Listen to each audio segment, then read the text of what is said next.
اللہ تبارک و تعالیٰ نے جو چیز بھی پیدا کی، جہاں بھی پیدا کی، بڑی حکمتوں کے تقاضوں کے تحت پیدا کی۔ میں کسی شخص سے بیزار نہیں ہو سکتا، کیونکہ ایک ذرہ بھی تو بیکار نہیں ہو سکتا۔ اللہ نے ہر چیز کو کمال حسن کے ساتھ دنیا میں پیدا کیا، اور انسان تو اشرف المخلوقات، یہ تو اللہ تعالیٰ کی تخلیق کا شاہکار ہے۔ اللہ تعالیٰ نے اسے بڑی رہنمائیوں کے ساتھ، بڑی حکمتوں کے ساتھ، بڑے کرم کے ساتھ پیدا فرمایا۔ اس کو اللہ تعالیٰ نے سمجھنے کی، بات کرنے کی، اپنا ما فی الضمیر کہہ دینے کی صلاحیت عطا فرمائی۔ مالک نے اسے عقل، شعور دیا، اور جو بڑی طاقتور مخلوق نظر آتی ہیں ان کو اللہ تعالیٰ نے انسان کے قبضے میں دے دیا۔ کتنا بڑا ہاتھی ہوتا ہے لیکن ایک چھوٹا سا بچہ اسے لیے پھرتا ہے، کتنا بڑا اونٹ ہے، کتنی طاقت رکھتا ہے، لیکن ایک چھوٹا سا بچہ اس کے ناک میں نکیل ڈالتا ہے اور اسے لے کے گھومتا ہے۔ اللہ تبارک و تعالیٰ نے اسے اشرف المخلوقات بنایا ہے۔ اتنے بڑے جہاز ایک انسان کے قبضے میں دے دیے ہیں، وہ جب چاہتا ہے جہاز اڑتا ہے، جب چاہتا ہے اسے زمین پہ اتار لیتا ہے۔ اللہ کی دی ہوئی طاقت سے ملکوں کو سر کرنا، بڑی بڑی ٹیکنالوجی کو ایجاد کرنا خدا نے اپنی توفیق سے اسے عطا کیا۔ اور پھر اگر وہ مسلمان ہے، پھر اگر وہ حضور کا غلام ہے، تو پھر تو فرمایا کنتم خیر امت اخرجت للناس، انسان ساری مخلوق میں افضل ہے، اور میرے محبوب کا کلمہ پڑھنے والے سارے انسانوں میں سب سے افضل ہے۔ ان کو اللہ نے اور زیادہ فضیلتوں سے، برکتوں سے مالا مال کیا۔ یہ وہ مخلوق ہے، یہ وہ لوگ ہیں، یہ وہ امت ہے کہ جو صرف ارادہ کرتی ہے نیکی کا، کرتی نہیں، ارادہ کرتی ہے تو اللہ نیکی کرنے کا اجر عطا فرما بھی دیتا ہے۔ یہ ابھی پلان کرتی ہے کہ میں یہ کام کروں گا تو رب اس کا ثواب شروع بھی فرما دیتا ہے، لیکن پتہ نہیں کیا ہو گیا ہے لوگوں کو، نیکی کے ارادے کرنے چھوڑتے جا رہے ہیں، نیکی کی منصوبہ بندی کرنی چھوڑ دی ہے، خیر کے لیے پلان کرنا ہی چھوڑ دیا ہے۔ بہت سارا وقت بیکار گزرتا ہے، بہت سارا وقت چوراہے پہ گزر گیا، بہت سارا وقت گپوں میں گزر گیا، عمرے دراز مانگ کے لائے تھے 4 دن، 2 آرزو میں کٹ گئے، 2 انتظار میں۔ ایک ڈھیر سارا طبقہ ہے جس سے پوچھتے ہیں کیا کر رہے ہو، وہ کہتے ہیں بس کچھ بھی نہیں، ٹائم پاس کر رہا ہوں۔ تو میں کہتا ہوں یار اتنا فالتو ٹائم کہاں سے آیا جسے پاس کرنا پڑا؟ میں بور ہو رہا ہوں تو میں کہتا ہوں بور ہونے کے لیے وقت کہاں سے لیا آپ نے؟ آپ تو مسلمان ہیں، آپ کا تو وقت شریعت نے بڑا قیمتی کر دیا ہے۔ آپ تو 1 منٹ میں 3 بار سورہ اخلاص پڑھ سکتے ہیں۔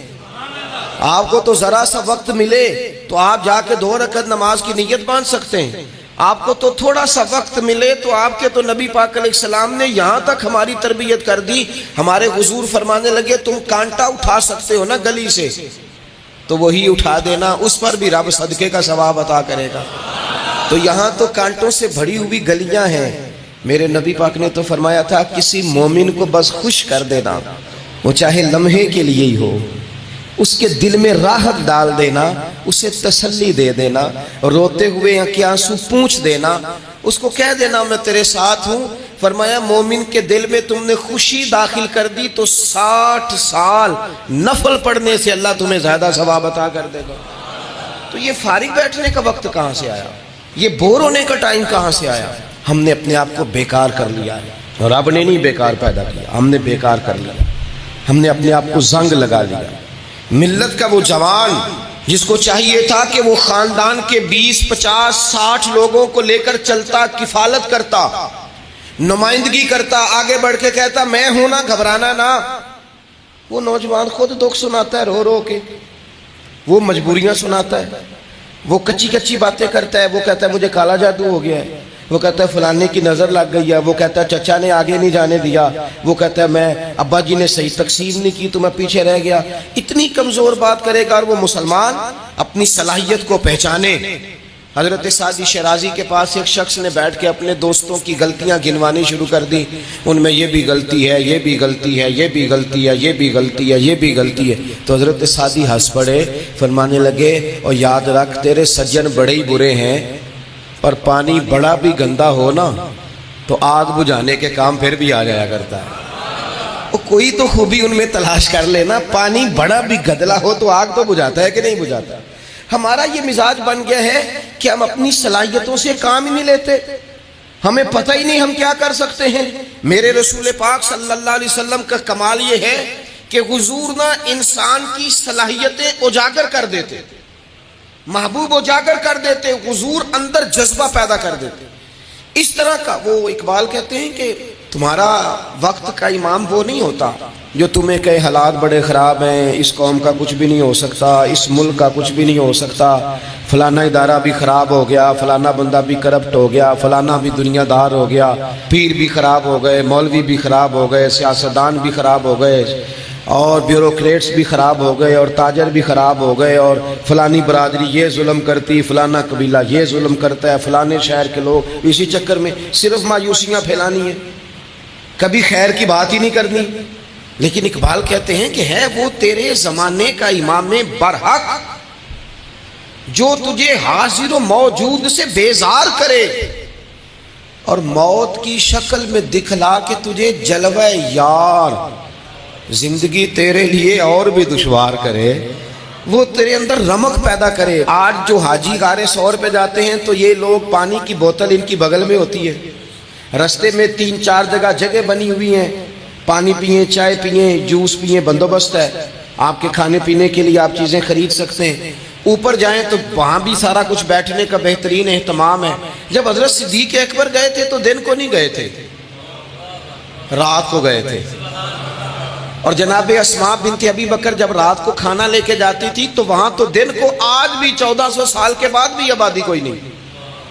اس وقت کیا منظر ہوگا، اور اب رستہ بن گیا تھا، اب تو رستہ بھی نہیں تھا۔ تو حضرت اسماء کہتی ہیں میں اکیلی روٹی پکاتی تھی، پھر اسے باندھتی تھی، پھر میں یہ نہیں کہ 2-4 میرے ساتھ ساتھی چلو تو پھر غار سور پہ چلتے ہیں، لوگ تو یوں جاتے ہیں نا۔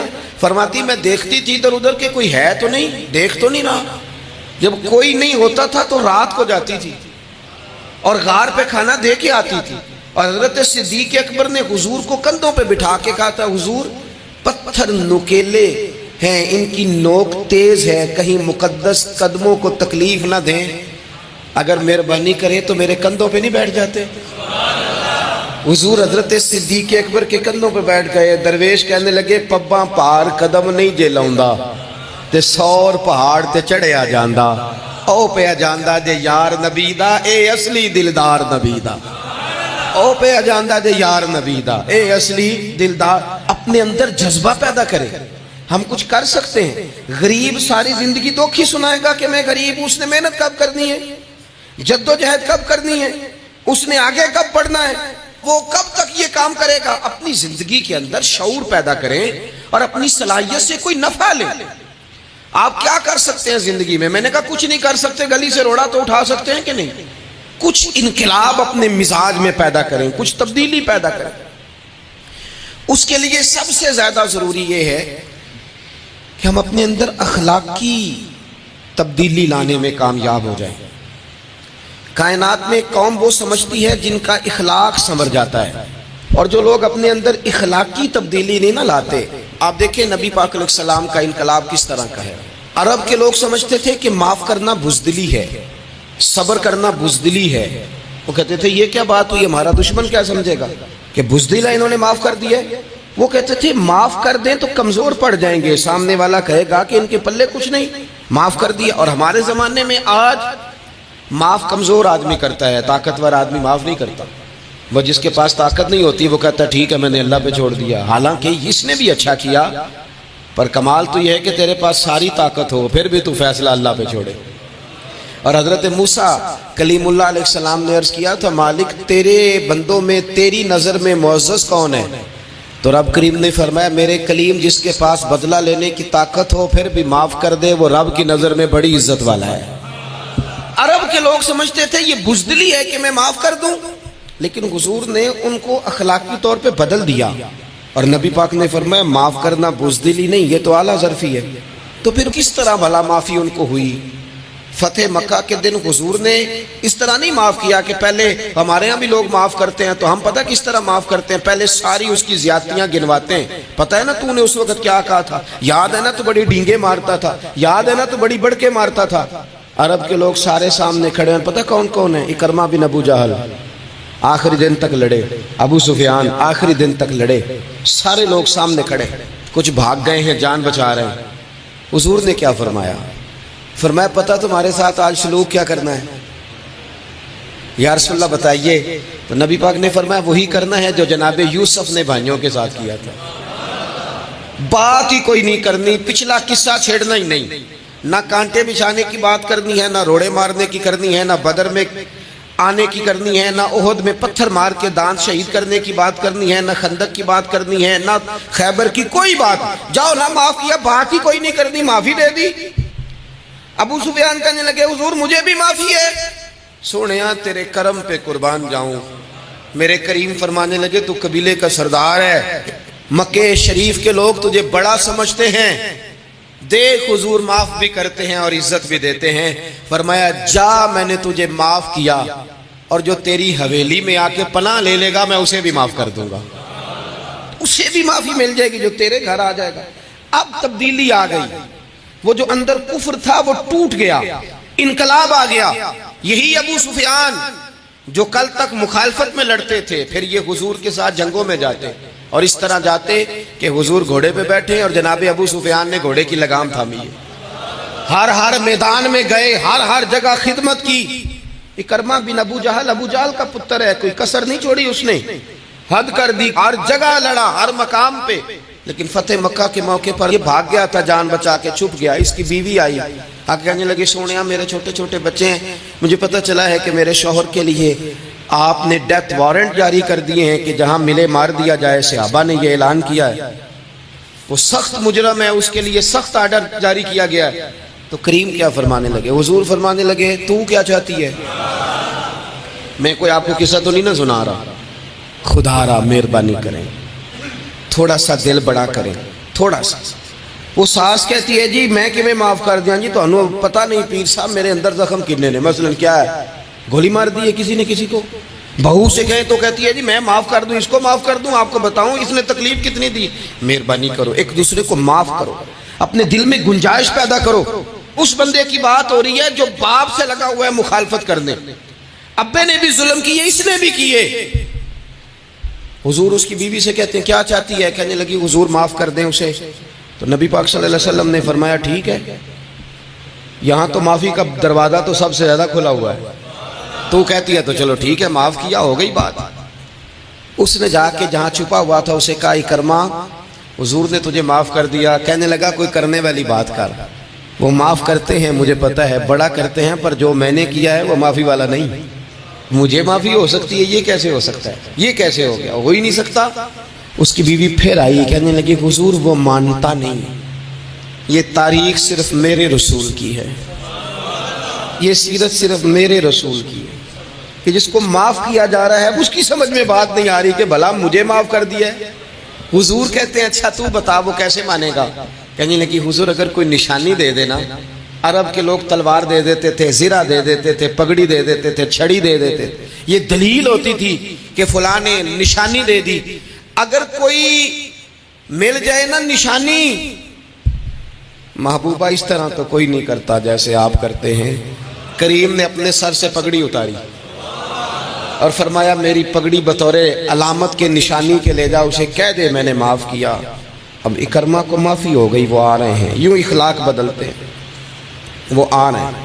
یہاں کوئی بڑا آدمی آئے نا تو پہلے اعلان ہوتا ہے فلاں بن فلاں صاحب آ رہے ہیں، اب ان کو دعوت دیتے ہیں، لیکن وہ اعلان چھوٹا کرتا ہے بڑے کے لیے. یہاں انوکھا باب ہے. اکرمہ کلمہ پڑھنے آ رہے ہیں، نبی پاک صحابہ سے کیا فرما رہے ہیں؟ فرمایا وہ کلمہ پڑھنے آ رہا ہے، اطاعت قبول کر کے آ رہا ہے، سر تسلیم خم کر کے آ رہا ہے، اس کے سامنے اس کے باپ کے کسی ظلم کا اظہار نہ کرنا. اس کے باپ نے بڑے ظلم کیے ہیں، زیادتیاں کی ہیں، ہم تذکرہ یہاں ہوتا ہے، لیکن اس کے سامنے نہ کرنا. اس کا تو ابا ہے نا، اس کا تو باپ ہے نا، کوئی بات نہ کرنا، اسے تکلیف ہوگی. کس کے لیے؟ صحابہ رو رہے ہیں، حضور یہ کس کے لیے تیاری کرا رہے ہو؟ وہ آ گئے، قدموں سے لگ گئے، کلمہ پڑھ لیا، کھول کے روئے، حضور میرے لیے بھی معافی ہے؟ تو کریم نے فرمایا ہاں، میں رحمت والے رب کا رحمت والا رسول ہوں، ہے نا معافی۔ اکرمہ مسلمان ہو گئے۔ پھر تلوار کو صاف کر کے کہنے لگے سونیا پہلے یہ اسلام کی مخالفت میں لڑتی تھی، اب حمایت میں لڑے گی۔ مجھے بتائیں، ایک ایک گلی اکرمہ گئے اسلام کی حمایت میں تلوار لے کے، ایک ایک گلی۔ اور آپ پچھلے جہاد میں بھی گئے تھے، اس جہاد میں نہ جائیں تو کہنے لگے کفارہ نہیں ادا کرنا، پچھلے داغ نہیں صاف کرنے، میں جاؤں گا، گلی گلی جاؤں گا، نگر نگر جاؤں گا، جھنڈا لے کے جاؤں گا، میں بتاؤں گا کہ جب کوئی مدینے والے کے پاس آئے تو رب دل بدل دیا کرتا ہے۔ انقلاب آتے ہیں، عادتیں بدلتی ہیں، طبیعتوں میں تغیر آتا ہے، کون کہتا ہے نہیں آتا؟ میں جاؤں گا۔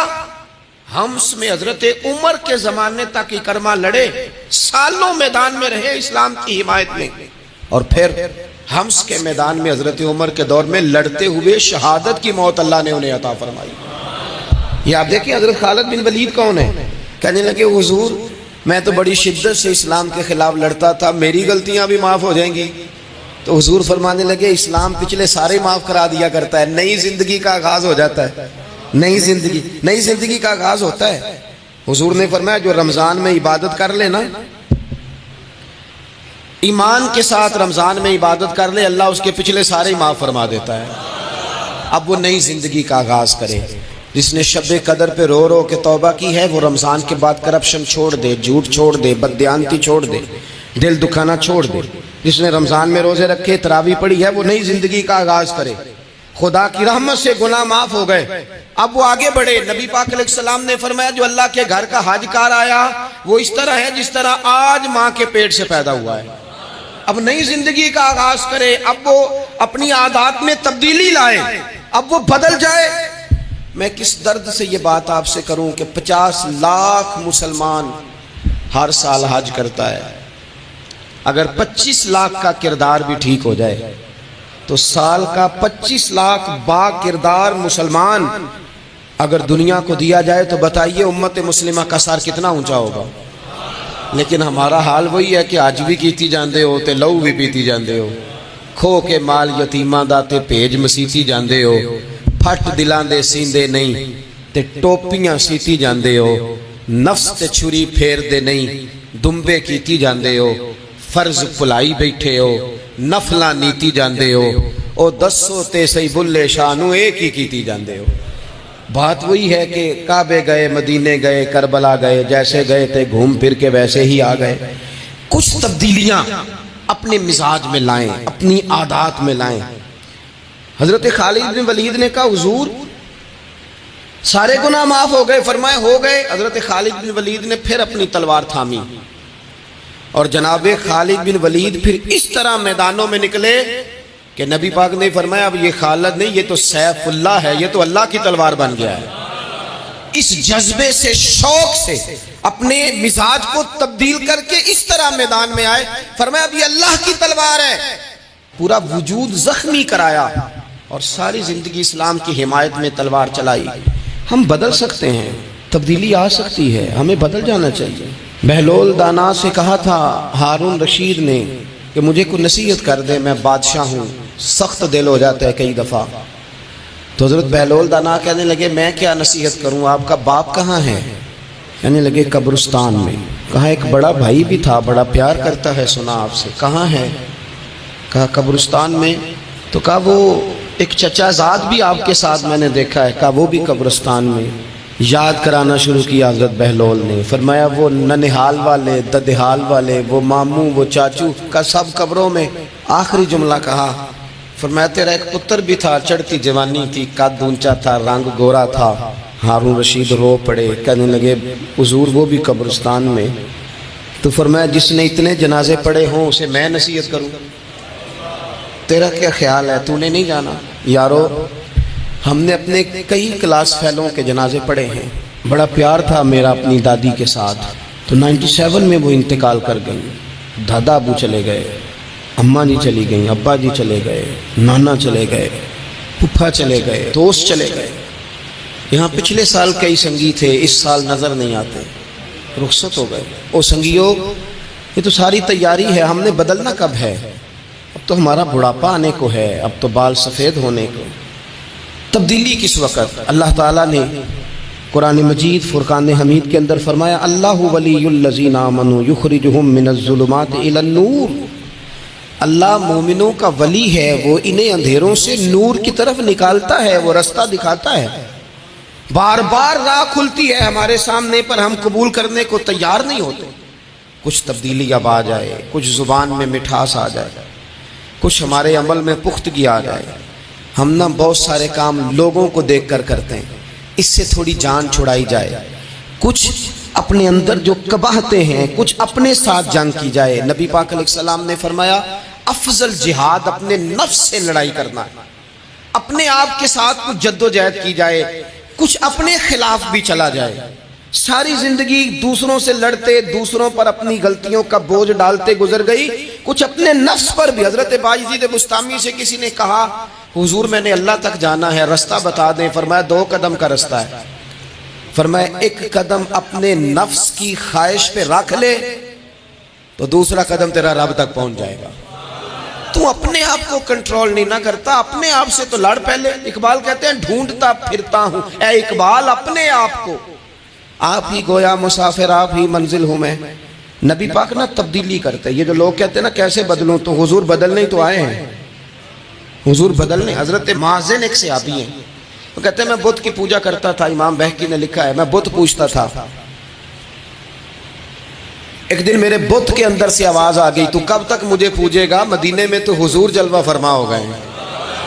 کہتے ہیں 2 دفعہ 3 دفعہ بت مجھے پیغام دے رہا ہے کہ حضور کی طرف جاؤ۔ بت کہتے ہیں میں وہاں سے چلا، حضور کی بارگاہ میں پہنچا تو نبی پاک علیہ السلام کی خدمت میں حاضر ہو کے میں نے عرض کی یا رسول اللہ کمال ہو گئی، لوگ بتوں کو پوجتے ہیں اور میرا بت کہہ رہا تھا جا کے حضور کا کلمہ پڑھ لے۔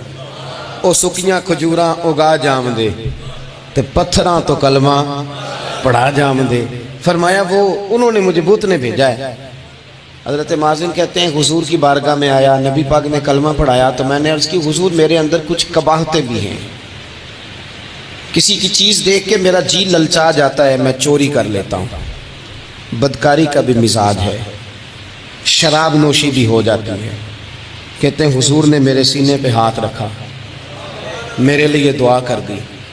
آپ فرماتے ہیں گردن اونچی تھی کبھی نیچی نہیں ہوئی تھی، پر وہ کلمے کی کیا برکت آئی کہ ایسا سر جھکا کہ وہ جھکا ہی رہا، ایسی تبدیلی آئی کہ آ گئی، نفرت ہو گئی۔ کہتے ہیں حرام مال آتا ہے تو میری طبیعت پہ بوجھ بن جاتا ہے۔ میں اکثر دوستوں سے کہتا ہوں کہ ہمارے ہاں لوگوں کا عجیب مزاج ہے، وہ اپنا مائنڈ سیٹ کر لینا، کبھی ذہن بنا لینا یہ چیز حرام ہے تو وہ کبھی بھی حلق سے نیچے ہی نہ جائے۔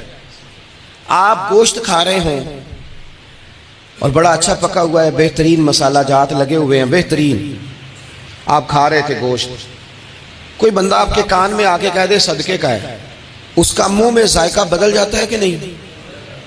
بھئی گوشت تو وہی ہے، یہ کیسے بدل گیا؟ کیونکہ آپ کے نا وہاں کمپیوٹر میں فٹ ہے کہ صدقہ میرے لیے درست، آپ وہ کہتے ہیں یہ تو فارم بن گیا۔ بھئی یہ کیا بن گیا؟ چلیں اس سے بھی آگے چلتے ہیں۔ آپ کھا رہے تھے گوشت اور بڑا لطف آ رہا تھا تو کسی نے کہہ دیا کہ یہ تو جانور ٹھیک ہی نہیں تھا، بیمار تھا یا حرام تھا، ذبح ہی نہیں کیا تھا، صحیح طور پر ایسے ہی اس کو پکا دیا، مر گیا تھا۔ تو اب تو یہ حال ہوتا ہے کہ الٹیاں شروع ہو جاتی ہیں۔ کیوں؟ اس لیے کہ نفیس طبیعت پر نہ صدقے کا گوشت فٹ ہوتا ہے نہ حرام فٹ ہوتا ہے، کیونکہ طبیعت نفیس ہے نا۔ بس اس بات کو سمجھ لیں، جس طرح حرام بکرا طبیعت پہ فٹ نہیں نہ ہوتا، اس طرح کروڑ حرام بھی طبیعت پہ فٹ نہیں ہونا چاہیے۔ 2 کروڑ بھی حرام آ جائے تو فٹ، جس دن 2 کروڑ پر بھی الٹی آنے لگ گئی نا، جس دن حرام جگہ پر قبضہ کرتے بھی کہہ آنے لگ گئی، ذائقہ بدلنے لگ گیا، کمپیوٹر میں فٹ ہو گیا کہ یہ میرے لیے ٹھیک نہیں۔ لیکن میں اکثر کہتا ہوں لوگوں سے، میں کہتا ہوں ہمارے ہاں بندہ دیکھ کے فتویٰ ہوتا ہے، یہاں کوئی غریب عیسائی ہو نا، ماڑا بیچارہ گلی میں جھاڑو دے کے روٹی کماتا ہے، تو لوگ مسئلہ پوچھتے ہیں، کہتے ہیں مولوی صاحب سائنہ روٹی کھانی جائز ہے؟ تو میں پھر ان لوگوں سے آگے سے پوچھ لیتا ہوں، میں کہتا ہوں یہ بتاؤ امریکہ کا صدر بھی عیسائی ہے، اس کے ساتھ جائز ہے؟ اتنے وزیر مشیر وزراء اعظم ملکوں کے جا کے کھاتے ہیں، کبھی آپ نے مسئلہ پوچھتے دیکھیں؟ وہاں تو جو مولوی مشیر بنے ہوئے وہ بھی بیٹھے ہوتے ہیں بیچ میں، وہ بھی بیٹھے ہوتے ہیں، اب بھی ان سے پوچھو۔ لیکن ہمارا مزاج یہ بن گیا ہے کہ غریب کے حق میں مسئلہ اور ہے اور امیر کا معاملہ ہے تو معاملہ اور اس سے نکلے۔ یعنی اگر 5 روپے کسی کے گر جائیں تو وہ واپس کرنے بھی ضروری ہیں، اور 5 کروڑ گر جائیں تو وہ بھی۔ وہ ہمارے ایک دوست کہا کرتے ہیں کہ ایک صاحب تھے، ان کو نا بڑے قیمتی جوتے کا ایک پیر مل گیا کہیں سے گرا ہوا، انہوں نے وہ قیمتی پاؤں جوتے کا گرا ہوا اٹھایا اور وہ بندہ تلاش کرنے لگے کس کا گرا ہے۔ دیر تک وہ ڈھونڈتے رہے ایک پاؤں کس کا ہے، تھوڑی دیر کے بعد انہیں دوسرا پاؤں بھی مل گیا، پھر انہوں نے بندہ ڈھونڈنا بند کر دیا۔ انہوں نے کہا دونوں ہو گئے ہیں، اب یہ کام آئے گا، لہذا انہوں نے بند کر دی۔ میرے عزیز، یہ تو کوئی طریقہ نہیں ہے نا کہ آپ چیز اگر تھوڑی سی ہے تو اس پر فتویٰ اور ہے، اگر زیادہ ہے تو مزاجوں میں جب ہم یہ لے آئیں گے اپنی طبیعت میں، اور کب تک ہم نے اسی طرح رہنا ہے، کب ہم نے اپنے وجود سے کام لینا ہے، بیکار وقت کب تک گزرنا ہے۔ کتنے رمضان آئے گزر گئے، کتنے عمرے آئے گزر گئے، کتنی ہم نے دیکھا کہ بس بیمار ہو گئے ہیں، ٹھیک ہو جائیں گے تو پھر اس کے بعد ہم نے کوئی نماز نہیں چھوڑنی، لیکن ٹھیک ہوئے تو بھول گئے، نئی سے نئی بات شروع ہو گئی۔ ہم نے کتنی دفعہ کہا کہ آج کے بعد تبدیلی، لیکن کیوں نہیں تبدیل ہوتے؟ حضرت فضالہ بن عمیر ایک صحابی ہیں، کہتے ہیں میں عورتوں کا معاذ اللہ بڑا رسیہ تھا۔ ابو جہل نے جب اعلان کیا نا جو حضور کو شہید کرے گا تو اسے 100 سرخ اونٹ دیے جائیں گے، تو کہتے ہیں میں خنجر بغل میں دبا کے نا تو طواف کعبہ کرنے چلا گیا، طواف کعبہ۔ کہتے وہاں جب میں پہنچا تو میں نے دیکھا حضور بھی طواف کر رہے ہیں، تو نبی کریم نے مجھے دیکھتے ہی حضور میرے قریب آئے اور مجھے نہیں بتانا پڑا، حضور فرمانے لگے تیرا نام فضالہ ہے؟ میں نے کہا ہاں۔ تو محبوب فرمانے لگے کیا باتیں کر رہے ہو اپنے آپ سے؟ کہتے میں دل میں سوچ رہا تھا کہ طواف کرتے میرے قریب سے گزریں گے تو خنجر مار دوں گا، کیا باتیں کر رہے تھے؟ فضالہ کہتے ہیں میں تو جب آیا تھا تو ایک بی بی سے مل کے آیا تھا، میں نے کہا تھا کہ میں آج بڑی رقم لے کے آؤں گا اور معاذ اللہ تیرے پاس رات گزاروں گا۔ کہتے ہیں میں تو اس سے بات کر کے آیا تھا، تو میں اب حضور سید عالم صلی اللہ علیہ وسلم نے پوچھا تو فضالہ ہے؟ میں نے کہا ہاں۔ کیا باتیں کر رہے تھے اپنے آپ سے؟ میں نے جھوٹ بولا، میں نے کہا جی وہ تو میں تو ذکر کر رہا تھا اپنے دل میں۔ کہتے ہیں حضور مسکرائے اور مسکرا کے فرمانے لگے چل چھوڑ، جس کام آیا تھا وہ کرتا کیوں نہیں؟ میں جو تیرے سامنے کھڑا ہوں تو کرنا، خیال آیا مسلمان نیک و بد پہچان جاتے ہیں اور آقا آدمی کے دل کی باتیں جان جاتے ہیں، کرنا وہ کام۔ تو فضالہ کہتے ہیں کہ میں کانپ گیا، میرے ہاتھ سے وہ خنجر گر گیا، حضور نے میرے سینے پہ ہاتھ پھیرا، اس طرح پھیرا کہ زندگی میں اتنا سکون کبھی نہیں ملا، اتنی ٹھنڈک کبھی نہیں ملی، اتنا قرار کبھی نہیں آیا، اس قدر زیادہ آزمائش کبھی نہیں آئی، میں قرار محسوس کرنے لگا۔ کہتے ہیں حضور فرمانے لگے کیا وہ وقت نہیں آیا کہ تو کلمہ پڑھ جائے؟ کہتے ہیں میں نے فوراً کہا حضور آ گیا ہے وقت، پڑھائیں مجھے کلمہ۔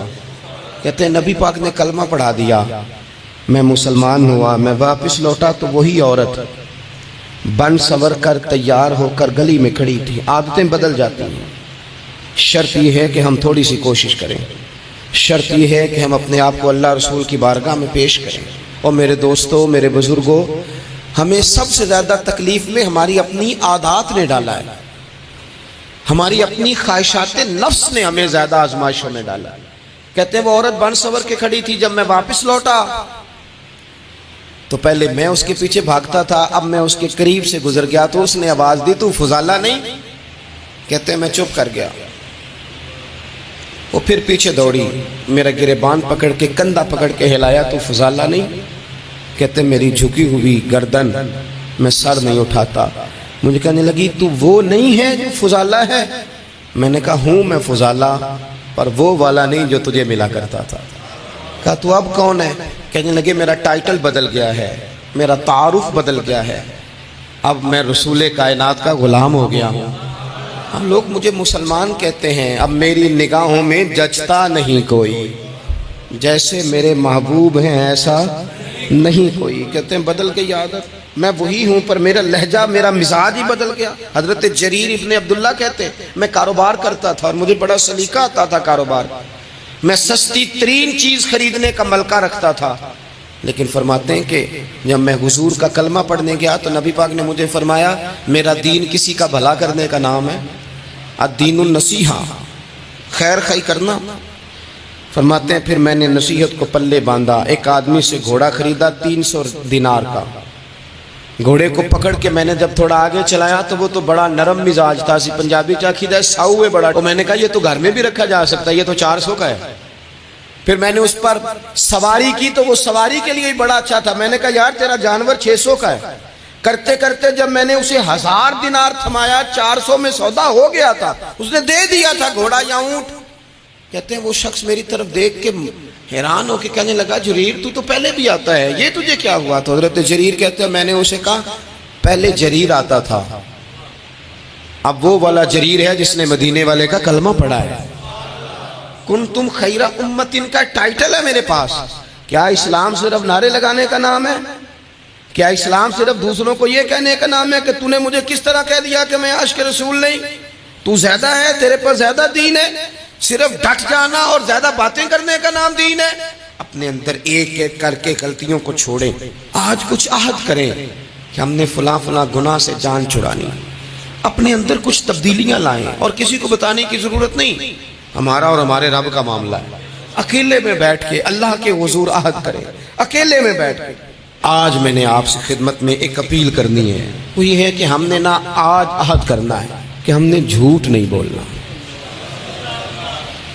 ایک دفعہ ہم نے بچے سے کہا تھا، مجبور تھے، شاید بڑے مجبور ہوں گے ہم، کسی صاحب نے نا بڑی مجبوری میں ایک دن اپنے بچے سے کہہ دیا، وہ باہر آیا تھا بندہ پیسے لینے، اس کا قرض دینا تھا، تنگ دستی تھی، مجبوری تھی، تو اس نے کہا بیٹا ادھر آ، اسے جا کے کہا ابو گھر نہیں۔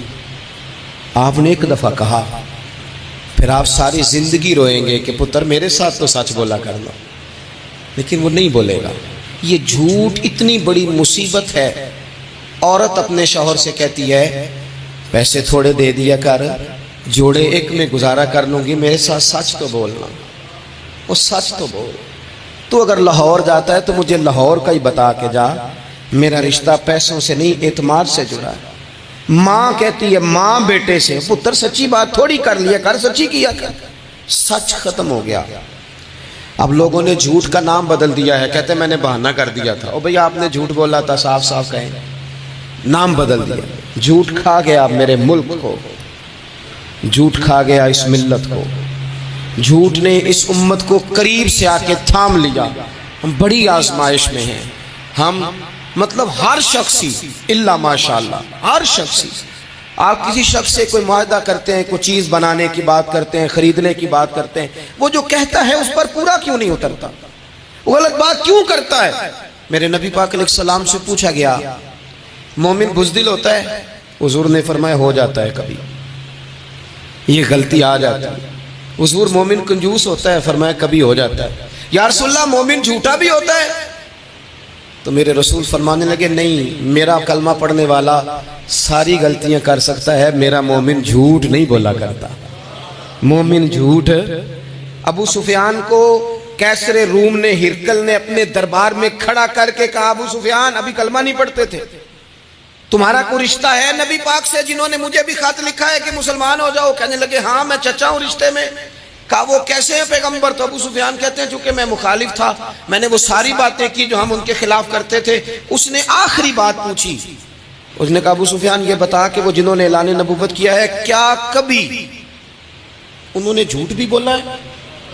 ابو سفیان کہتے ہیں کہ 1 منٹ کے لیے میں نے کہا کہہ دوں، مخالفت تھی نا، تو پھر میں نے سوچا یہ تو عرب کی وزاداری کے خلاف ہے، عرب میں سے تو کوئی جھوٹ بولنا پسند ہی نہیں کرتا، اور پھر میں اگر حضور کو معاذ اللہ جادوگر شاعر کہوں گا تو شاید کسی کو 1 منٹ کے لیے متوجہ کر سکوں، اور نبی پاک نے جھوٹ بولا ہے، یہ تو مانے گا ہی کوئی نہیں۔ کہتے ہیں بادشاہ نے پھر زور دے کے کہا سردار بتاتے کیوں نہیں، کیا کبھی انہوں نے جھوٹ بھی بولا ہے؟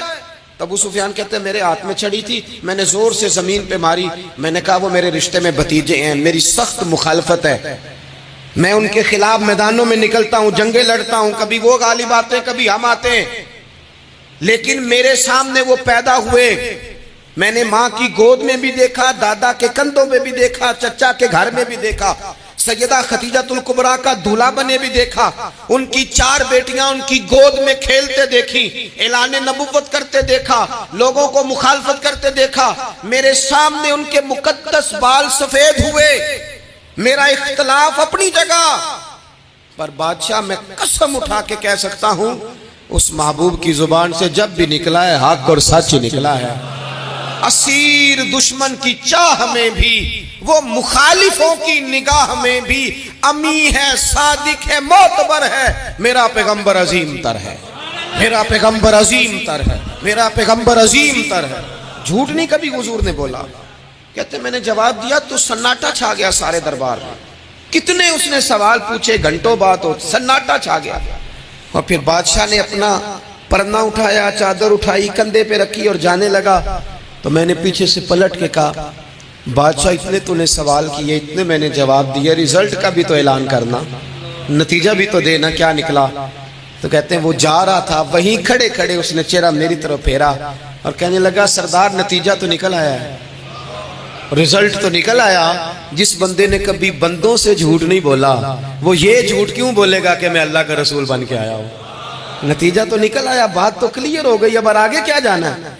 ایک سردار تھے کسی قبیلے کے، وہ حضور کی بارگاہ میں کلمہ پڑھنے آئے، امام راضی نے لکھا ہے، کہتے میرے اندر 4 غلطیاں تھیں، میں شراب بھی پیتا تھا، چوری بھی کرتا تھا، بدکاری بھی کرتا تھا معاذ اللہ، اور جھوٹ بھی بولتا تھا۔ حضور کی بارگاہ میں آیا، عرض کی یا رسول اللہ بچپن سے لے کر یہ بیماریاں لگ گئیں، بڑی کوشش کی، ابا نے بڑا مارا، لوگوں نے بڑا کہا، چھوٹی نہیں، اور میں چھوڑ سکتا بھی نہیں۔ ان کا خیال تھا نا جس طرح ہمارا خیال ہوتا ہے فلانی چیز نہیں چھوڑ سکتے، میں چھوڑ سکتا بھی نہیں۔ حضور ایک چھوڑ سکتا ہوں، ایک چھڑوا لیں آپ اور کلمہ پڑھا دیں۔ حضور نے فرمایا بالکل ٹھیک ہے تو ایک چھوڑ دے۔ یا رسول اللہ کون سی؟ فرمایا جھوٹ نہیں بولنا۔ جھوٹ، وہ شراب بھی پیتے ہیں، وہ کہتے ہیں میں بدکاری بھی کرتا ہوں، چور بھی۔ حضور نے کیا فرمایا؟ جھوٹ۔ کیا ان سارے کاموں سے زیادہ سخت تھا حضور نے اس سے منع کیا؟ جھوٹ نہیں بولنا بھائی۔ کہتے ہیں سونے وعدہ ہو گیا۔ سیدھے سادے آدمی تھے، دیہاتی سردار تھے، گھر چلے گئے۔ کہتے ہیں جب وہ شراب کے قریب جانے لگا تو دل میں خیال آیا کہ حضور کے پاس شراب پی کے جاؤں گا، اگر کسی نے پوچھا کہ پی ہے تو جھوٹ تو بولنا نہیں، سچ بولوں گا تو حال کیا ہوگا بھلا، وہاں کیفیت کیا ہوگی کہ میں شراب پی کے یہاں آتا ہوں حضور کی بارگاہ میں، مجھ پہ تو حد لگے گی۔ کہتے ہیں لہذا شراب بھی چھوڑ دی، اٹھا کے ماری دیوار کے ساتھ۔ کہتے ہیں میں چوری کی طرف ہاتھ بڑھانے لگا تو میں نے کہا صبح اگر کسی نے پوچھا کہ میری چوری کس نے کی ہے، جھوٹ بولنا نہیں، اور اگر سچ بولا تو سوسائٹی میں عزت کیا رہے گی؟ دفع کرو، جو اللہ نے روکھا سوکھا دیا وہی ٹھیک ہے۔ کہتے ہیں گلی سے گزر رہا تھا، اس عورت نے پھر آواز دی، اس کی طرف جانے لگا اور قریب گیا تو وہ پوچھتی ہے سنا ہے تو نے کلمہ پڑھ لیا ہے؟ کہتے ہیں تڑپ گیا، درد سے آنسو چھلکے کہ اگر میں اس سے جھوٹ بولوں تو حضور نے منع کیا ہے، اور سچ بولوں تو یہ کیا سوچے گی؟ کلمہ پڑھ کے مسلمان ہو کے حضور کا غلام ہو کے یہ انداز ہے۔ کہتے ہیں وہاں سے بھی آ گیا، آ کے نہ پیچھے ہو کے بیٹھ گیا، پیچھے حضور تقریر کر رہے تھے، پیچھے ہو کے بیٹھ گیا، غور سے حضور کا چہرہ دیکھ رہا ہوں، غور سے دیکھتا جا رہا ہوں، دنیا کہیں اور دیکھ رہی ہے اور میں حضور کا چہرہ دیکھ رہا ہوں۔ سر سے لے کر پاؤں تک تنویر ہی تنویر ہے، جیسے منہ سے بولتی قرآن کی تفسیر ہے۔ سوچتی تو ہوگی دنیا مصطفیٰ کو دیکھ کر بھلا وہ مصور کیسا ہوگا جس کی یہ تصویر ہے۔ کہتے میں غور سے چہرہ دیکھ رہا ہوں، حضور کی خدمت میں گیا سلام لینے تو محبوب نے مسکرا کے دیکھا تو میں نے کہا سونیا قربان جاؤں، میرا ایک جھوٹ چھڑوایا ہے، میری ہر شے چھوٹ گئی ہے، ختم ہو گیا سارا کچھ ہی۔ یہ مہربانی ہو جائے گی انشاءاللہ۔ اپنے آپ سے بات کریں، کوشش کریں کہ ہم نے زندگی میں جھوٹ نہیں بولنا، آپ سچ بولیں۔ میری ملک کے لیڈر اگر قوم کو صرف سچ بتائیں ہمارے پاس کیا ہے، ہم کتنا سروائیو کر سکتے ہیں، کہاں تک جا سکتے ہیں، آپ یقین کریں قوم کا اعتماد قائم رہے۔ اگر ہم اپنے بچوں سے سچ بولیں، اپنے دوستوں سے سچ بولیں،